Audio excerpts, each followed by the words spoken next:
نماز اگر محبت ہے تو تہجد اللہ سے عشق کا احساس ہے۔ اللہ ہمیں نماز والی محبت اور تہجد والا عشق نصیب فرمائے۔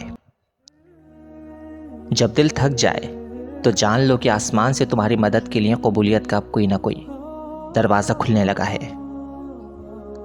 اپنے سب راز اللہ کو بتایا کرو، اس سے بڑھ کر پردہ رکھنے والا کوئی نہیں۔ زندگی کے مقاصد میں اولین مقصد اللہ تعالیٰ کی بنائی گئی حدود میں رہ کر خوشیوں کی تلاش ہونا چاہیے۔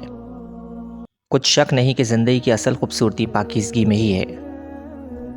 جب اللہ تعالیٰ کسی کو پسند کرتے ہیں نا تو اس انسان کی پسندیدگی کا عالم یہ ہوتا ہے کہ وہ اس انسان پر بہت زیادہ آزمائشیں ڈالتا ہے، اتنی کہ وہ سوائے اللہ کے کسی کو پکارتا نہیں۔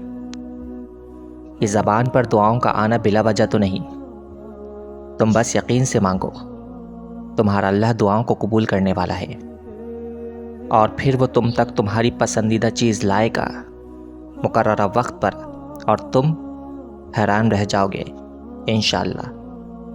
اپنے لیے بہتری کی دعا مانگو اور باقی سب فیصلے اللہ پر چھوڑ دو۔ اللہ تم سے محبت کرتا ہے، وہ کبھی تمہارا برا نہیں چاہے گا۔